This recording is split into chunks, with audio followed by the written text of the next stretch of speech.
जय भीम साथियों, मैं सुमित चौहान और आप देख रहे हैं द शूद्र। इस वक्त हाथरस केस से जुड़ी एक बड़ी खबर आ रही है।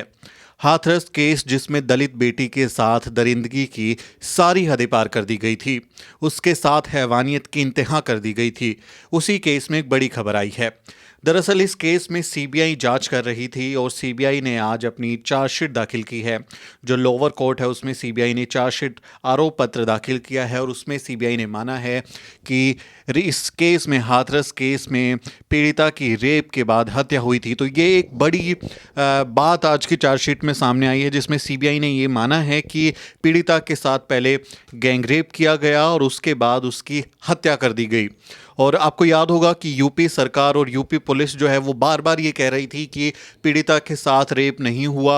उसके जो अलीगढ़ में मेडिकल टेस्ट हुए थे उसके आधार पर भी ये दावा किया गया कि रेप की पुष्टि नहीं हुई है और घर वालों ने झूठे आरोप लगाए हैं। तमाम मनगढ़ंत कहानियां सामने रखी गई थी, जबकि पीड़िता का जो मेडिकल था वो कई दिनों बाद हुआ था और उसमें साक्ष्य जुटाने में बहुत ही मुश्किल होने वाली थी। लेकिन फिर भी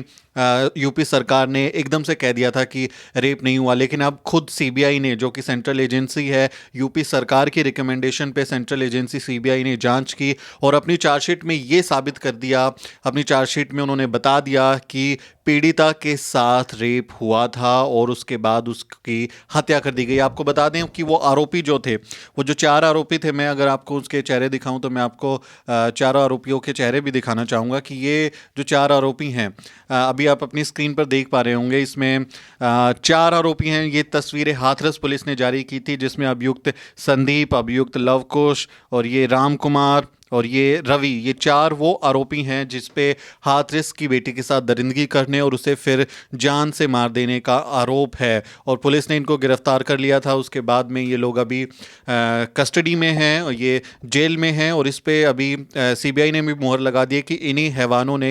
हैवान लोगों ने जो है हाथरस की बेटी के साथ हैवानियत की थी और उसको जो है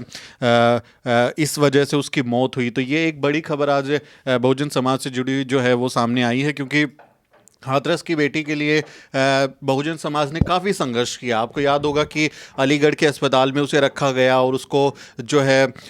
जो बुनियादी इलाज मिलना चाहिए था शुरुआत में वो नहीं मिला, बल्कि उसके भाई का तो द शूद्रा पे उन्होंने इंटरव्यू में कहा था कि उसको ऑक्सीजन तक नहीं मिला था, उसको ऑक्सीजन की ज़रूरत थी और उसको ऑक्सीजन तक नहीं मिला और जिसकी वजह से उसकी जो है पीड़िता की मौत हो गई। आपको याद होगा कि ये वारदात 14 सितंबर की थी और उसके बाद जो है उसको करीब 27-28 सितंबर के आसपास दिल्ली रेफर किया गया था और दिल्ली के सबसे बड़े अस्पताल एम्स जो है, एम्स ने पीड़िता को एडमिशन देने से मना कर दिया था कि उसको एडमिट नहीं किया था। उसके बाद पीड़िता को किसी तरह सफदरजंग अस्पताल में एडमिट किया गया, लेकिन रात होते होते जो है पीड़िता की मौत हो गई। तो उसके बाद बहुजन समाज में ज़बरदस्त आक्रोश देखने को मिला था। सोशल मीडिया पे हो या सड़कें पे हो, बहुजन समाज के बहुत सारे लोगों ने विद्रोह किया और आवाज़ उठाई कि पीड़िता को जो है इंसाफ मिलना चाहिए। लेकिन पुलिस ने जिस तरह से बहुजन समाज के लोगों को गिरफ्तार किया, उसमें चाहे भीम आर्मी चंद्रशेखर आज़ाद हों, उनके कार्यकर्ता हों या फिर जो दूसरे राजनीतिक संगठनों के लोग हों, जिसने भी हाथरस जाने की कोशिश की उनको रोक दिया गया। उनके साथ जो है पुलिस ने किस तरह से बदसलूकी की वो भी सामने आया और एक पूरा आक्रोश, जन आक्रोश सामने आया था ये वारदात के बाद में। तो अब सीबीआई की जो रिपोर्ट आई है उसमें इसको माना गया है कि पीड़िता के साथ रेप हुआ था और उसकी हत्या हुई थी। सीबीआई ने इस अपने आरोप को साबित करने के लिए पीड़िता के आखिरी वीडियो को जो है आधार बनाया है, जिसमें पीड़िता ने खुद ये बताया था कि किस तरह से नाम लिया था उसने, बाकायदा संदीप, रामू और इन लोगों के उसने नाम लिए थे कि उन्होंने उसके साथ में दरिंदगी की है और फिर उसकी जबान काट दी, उसको बुरी तरह पीटा गया जिससे उसकी रीढ़ की हड्डी तक टूट गई थी। तो पीड़िता का डाइंग डिक्लेरेशन, यानी मरने से पहले का जो स्टेटमेंट है वीडियो में, उसको आधार बनाया है सीबीआई ने और उसके आधार पर ये कहा है कि पीड़िता के साथ रेप हुआ था और उसको फिर जान से मार दिया गया। अब इस मामले में आपने यूपी पुलिस की ढिलाई देखी। इस मामले में जो है अलग अलग तरीके के बयानबाजी देखे गए, लेकिन सीबीआई ने अभी चार्जशीट में दाखिल कर दिया और इसके अलावा SC/ST एक्ट की धाराओं में भी जो है इसमें केस दर्ज किया गया है। तो गैंगरेप और हत्या के आरोप के अलावा SC/ST के एक्ट की जो धाराएं उसके तहत भी केस दर्ज किया गया और इस मामले में इलाहाबाद हाईकोर्ट का रुख भी काफ़ी सख्त रहा, जिसमें देखने को मिला जब यूपी पुलिस ने कहा कि रेप नहीं हुआ था तो उन्होंने पूछा कि आपको कैसे मालूम हुआ था कि नहीं हुआ था, जांच का विषय, आप बिना जांच के कैसे बोल रहे हैं कि रेप हुआ था या नहीं हुआ था। हाई कोर्ट ने दबाव डाला और अब जो है ये रिपोर्ट भी सामने आई है जो कि यूपी सरकार के लिए, उसके रवैये के लिए एक तरीके से उनको शर्मनाक, शर्मसार करने वाली एक रिपोर्ट है कि किस तरह से उन्होंने इस केस में आरोपियों को बचाने की कोशिश की, लेकिन अब ये सामने आया है। इस मामले में अभी सीबीआई कोर्ट में जो है अगली सुनवाई 27 जनवरी को होगी, यानी अगले साल 27 जनवरी को इस मामले में जो है सुनवाई होगी और इसमें सीबीआई जो है वो फिर से अपना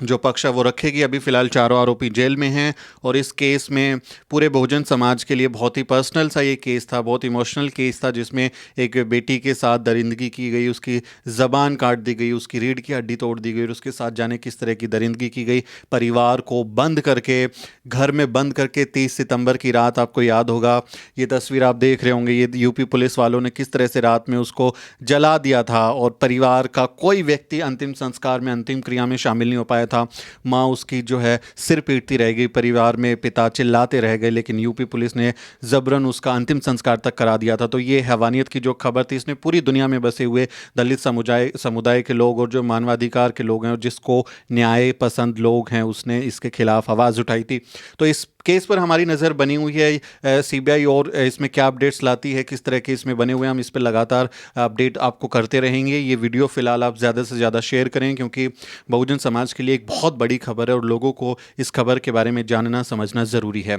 इस वीडियो को लाइक और शेयर करें और हमारे यूट्यूब चैनल को भी ज़रूर सब्सक्राइब करें। जय भीम, जय भारत।